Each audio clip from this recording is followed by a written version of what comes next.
సినిమాల్లో హైందవ ధర్మం మీద దాడి ఎలా జరుగుతుంది, హైందవ ధర్మ హననం ఎలా జరుగుతుంది అనేది ఒక 3 కోణాల్లో 3-4 ఉదాహరణలో క్లుప్తంగా విభజించి వివరించే ప్రయత్నం చేస్తాను. ఇక్కడ దాడి 3 కోణాల్లో జరుగుతుంది. అందులో ఒకటి కావ్యేతిహాస పురాణాలని వక్రీకరించడం, 2 తెర మీద కనిపించే పాత్రల్లో వినిపించే పాటల్లో హైందవ ధర్మాన్ని దుర్వినియోగం చేయడం, 3 తెర వెనక మా ముందు అన్యమతస్థుల ప్రవర్తన. ఈ 3 అంశాల్లో మొదటిది కావ్య పురాణేతిహాసాల వక్రీకరణ. వాల్మీకి రామాయణం, వ్యాస భారతం భారత సాహితీ వాన్మయ శరీరానికి 2 కళ్ళ లాంటివి. కానీ అదే వ్యాస భారతాన్ని, అదే వాల్మీకి రామాయణాన్ని వినోదం కోసం వక్రీకరించిన సందర్భాలు కోకొల్లలు.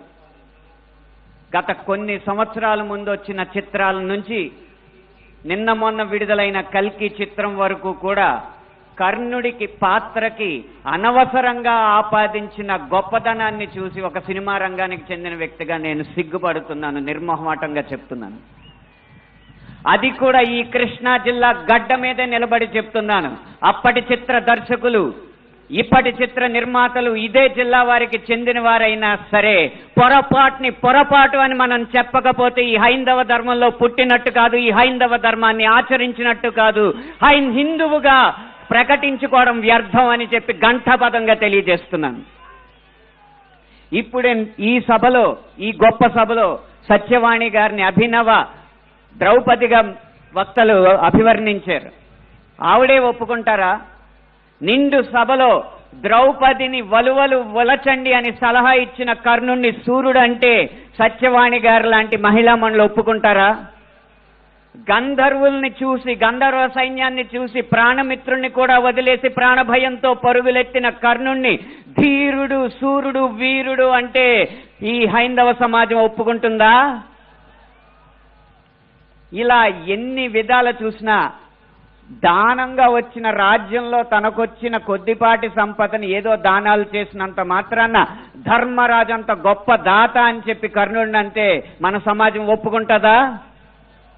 నిన్న మొన్న వచ్చిన కల్కి సినిమాలో అగ్నిదేవుడు ఇచ్చిన ధనస్సును పట్టిన అర్జునుడి కంటే సూర్యుడు ఇచ్చిన ధనస్సు పట్టిన కర్ణుడు వీరుడు అని చెప్తుంటే యుద్ధంలో నెగ్గేది ధనుస్సా ధర్మమా అని ప్రశ్నించకుండా మనం ఊరుకుంటామా?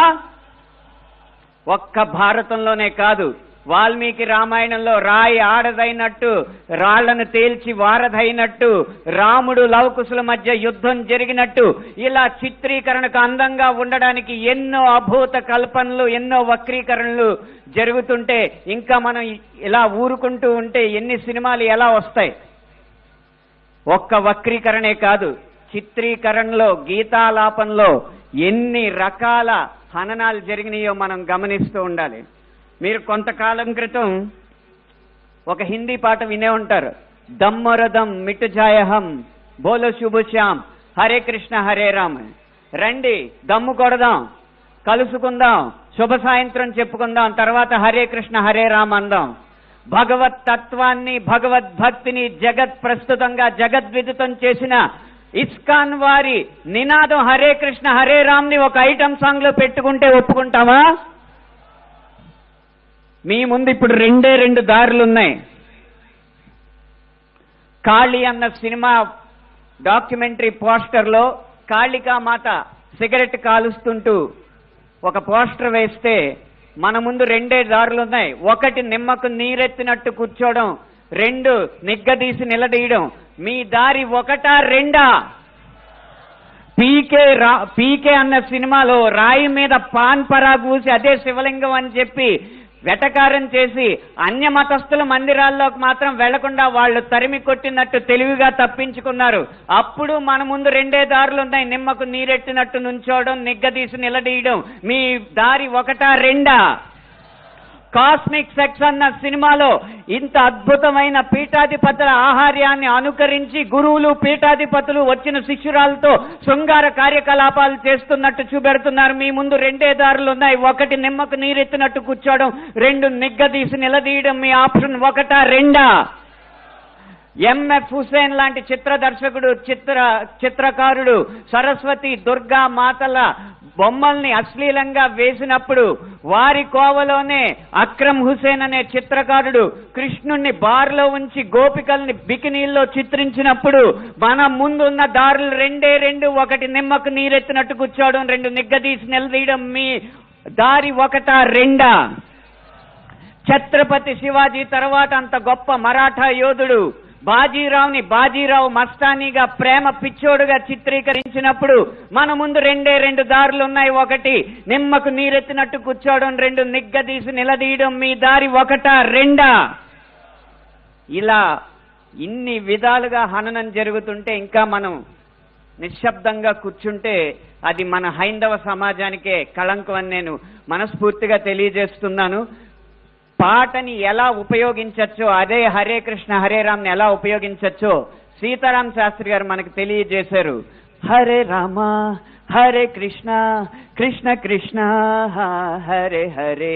రాముణ్ణైనా కృష్ణుణ్ణైనా కీర్తిస్తూ కూర్చుంటామా? వాళ్ళేం సాధించారో కొంచెం గుర్తిద్దాం మిత్రమా.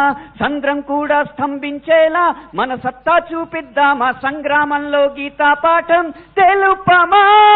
ఇది పాట రాయడం అంటే, ఇది పాట ద్వారా సమాజ హితం కోరడం అంటే, ఇది పాట ద్వారా మార్పు తీసుకురావడం అంటే, ఇది పాట ద్వారా ఉత్సాహం రేకెత్తడం అంటే, ఉద్వేగం రేకెత్తడం అంటే, ఉత్తేజితుల్ని చేయడం అంటే, ఈ దారిలో మాలాంటి పాటల రచయితలు అందరూ నడవాలని నేను కోరుకుంటున్నా. ఇక ఆఖరి అంశం మాకు వ్యక్తిగతంగా జరిగేది, తెర వెనక సినిమాల్లో అన్యమతస్థులు చేసేది ఒక్క అనుభవం చెప్పి మీకు ముగిస్తాను. ఒక సినిమా పాట రాయడానికి నేను ఒక సంగీత దర్శకుడి దగ్గరికి వెళితే ఆ పాటలో బ్రహ్మాండ నాయకుడు అన్న హిందూ పదం ఉందని చెప్పి ఆ పాట చేయనన్నాడు. నువ్వు ఒక్క హిందూ పదం ఉందని చెప్పి పాట చేయనన్నావు కాబట్టి జీవితాంతం నువ్వు చేసిన ఏ పాటకి నేను రాయనని చెప్పి ప్రతిజ్ఞ చేసి 15 సంవత్సరాలుగా ఆ వ్యక్తికి నేను పాట రాయలేదు.